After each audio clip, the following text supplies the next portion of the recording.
আমার সম্মানিত ভাই ও বোনেরা, মুসলিম হিসাবে আমাদের প্রত্যেকেরই সুন্নত এবং বেদাত সম্পর্কে জ্ঞান থাকা, সুন্নত এবং বেদাত জানা বোঝা খুবই জরুরি, গুরুত্বপূর্ণ একটি বিষয়। আর বিশেষ করে আল্লাহ রাব্বুল আলামিন আমাদেরকে যেই জমিনে, যেই দেশে পাঠিয়েছেন, এই দেশে, এই সমাজে সুন্নত এবং বেদাত সম্পর্কে জ্ঞান যদি সঠিকভাবে না থাকে, তাহলে ওই ব্যক্তির কপালে জীবনে কোনোদিন সুন্নত জুটবে না। ওই ব্যক্তি সারা জীবন বেদাত করবে, আর ওই বেদাতকেই সুন্নত মনে করে, দিন মনে করে বসে থাকবে। এজন্য এই বাংলাদেশের আলোকে, আমাদের এই প্রিয় জন্মভূমি, মাতৃভূমির এই দেশের বিভিন্ন পরিবেশ পরিস্থিতির কারণে আমাদেরকে সুন্নত বেদাত সম্পর্কে জ্ঞান থাকা, ধারণা থাকা আরও বেশি জরুরি। কারণ এই দেশে বেদাতকে এবাদত মনে করা হয়, সুন্নত মনে করা হয়। আবার অনেক সুন্নতকে আমাদের এই দেশে, এই সমাজে ফিতনা মনে করা হয়। সুন্নতের উপরে আমল করার চেষ্টা করলে বলে যে, এই যে ভাই, আপনি মসজিদের মধ্যে ফিতনা সৃষ্টি করবেন না। আবার মসজিদের মধ্যে দুনিয়ার শিরক করা হয়, দুনিয়ার বেদাত করা হয়, সেগুলো মুসলিমদের জন্য, কারো জন্য ফিতনা হয় না। তাহলে কোনো মুসলিম যদি সঠিকভাবে সুন্নত এবং বেদাত সম্পর্কে না জানেন, তাহলে তিনি বেদাত করেই সারা জীবন কাটিয়ে দিবেন, সুন্নত তার জীবনে নসিব হবে না। আমরা প্রথমে সংক্ষেপে আলোচনা করার চেষ্টা করব সুন্নত কি জিনিস এবং সুন্নতের গুরুত্ব, সুন্নত অনুযায়ী চলার, সুন্নত মানার গুরুত্ব সম্পর্কে একটু বলে এরপরে আমরা আলোচনা করব বেদাত কাকে বলে, বেদাত কি জিনিস, বেদাতের ক্ষতিকর দিকগুলো, আর আমাদের বাস্তব জীবনে সমাজের কিছু বেদাতের চিত্র আমরা তুলে ধরে অল্প সময়ে আমাদের কথা শেষ করার চেষ্টা করব ইনশাআল্লাহ। প্রথমে আমরা আসি সুন্নত কাকে বলে, সুন্নত কি জিনিস। বাংলাদেশে এই বিষয়টি খুবই ভালো দিক যে এই দেশের প্রত্যেকটি মুসলিম সুন্নতকে ভালোবাসে, সুন্নতকে মহব্বত করে। এই জন্য বাংলাদেশের সবাই আহলে সুন্নত। বাংলাদেশের যেই মতের, যেই দলের, যে কোনো মুসলিম, তার দলের নাম আহলে সুন্নত ওয়াল জামাত, অর্থাৎ সবাই আহলে সুন্নত। সুন্নতকে মোটামুটি মন প্রাণ থেকে সবাই ভালোবাসে এবং সবাই সুন্নি। সবাই নিজেদেরকে, আমাদের এই বাংলাদেশে সবাই সুন্নি দাবি করেন এবং সবাই আহলে সুন্নত হিসাবেই নিজেদেরকে দাবি করেন, পরিচয় করান। এই কারণে সবার কাছে মোটামুটি সুন্নত শব্দটা, সুন্নত পরিভাষাটা খুবই পরিচিত একটা শব্দ। কিন্তু সুন্নতের যথাযথ ইত্তেবা না বুঝার কারণে দাবি সুন্নি, দাবি আহলে সুন্নত, কিন্তু আকীদায় দেখা যায় আহলে বেদাত। আকীদার ক্ষেত্রে অসংখ্য বেদাতি আকীদায় বিশ্বাস করে, কিন্তু নাম হলো আহলে সুন্নত। আমালের ক্ষেত্রে দেখা যায় অসংখ্য বেদাত, কিন্তু নামে আহলে সুন্নত, নামে সুন্নি।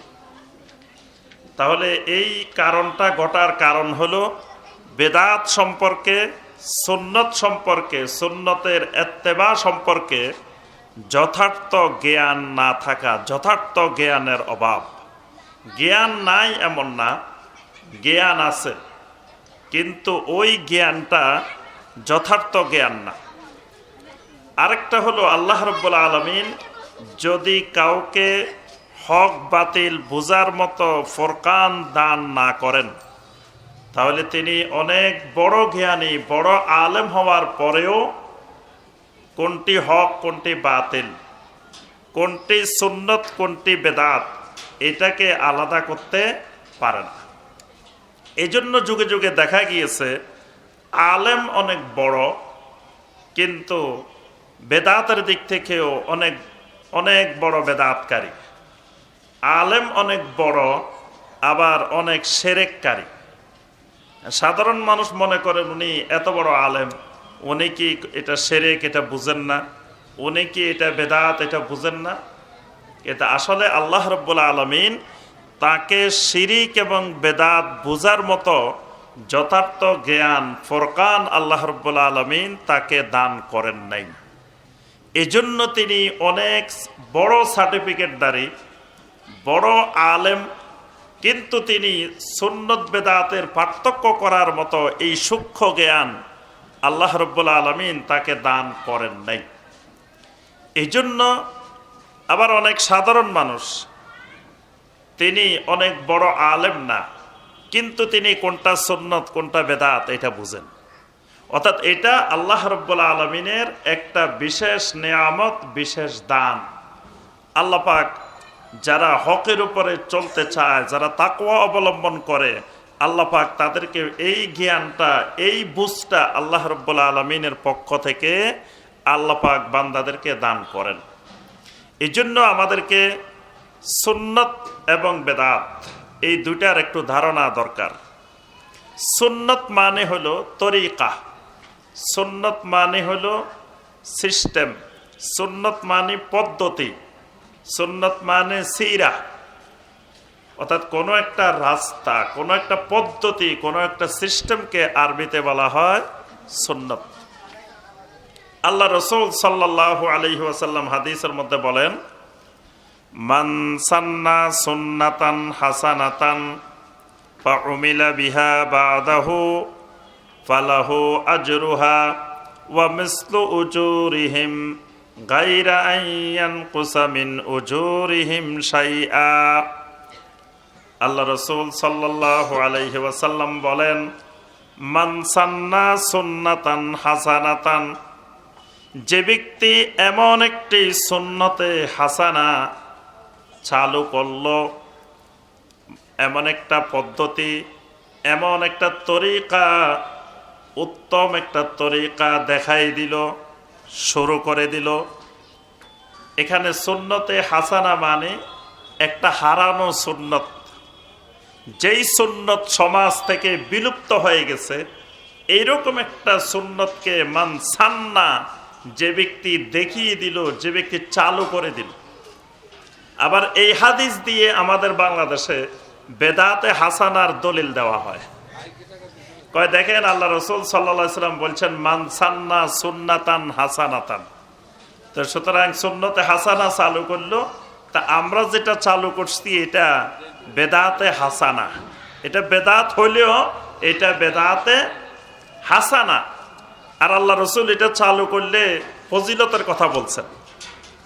আসলে কোরআন এবং সুন্নাহকে বুঝতে হয় সালাফে সালেহিনদের বুঝ অনুযায়ী।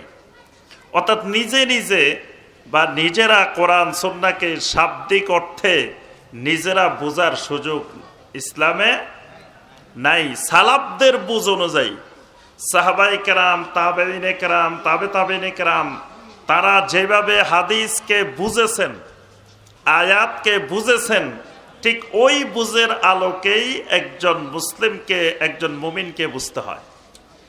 এখানে সুন্নতে হাসানা মানে হারানো সুন্নত, বিলুপ্ত সুন্নত। এরকম সুন্নত যদি আবার জাগ্রত করা হয়, বাংলাদেশে এরকম হারানো সুন্নত আছে? জি বলেন তো দেখি, কি সুন্নত আছে? একটা দুইটা বলেন তো।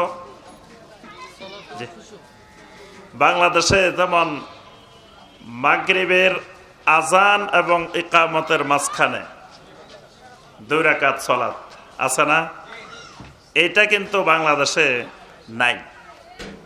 বরং এই জায়গায় সালাত আদায় করতে গেলেই মসজিদে আপনাকে বাধা দিবে, যে মাগরিবের আজানের পরে ইকামতের আগে যে আপনাকে কোনো সালাত আদায় করতে দিবে না।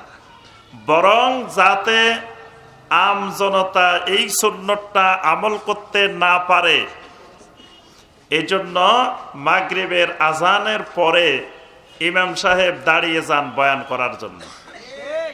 ইদানিং দেখবেন বাংলাদেশের অনেক মসজিদে মাগরিবের আজান দিলে মাগরিবের আজানের পরে 5 মিনিট ইমাম সাহেব বয়ান করে।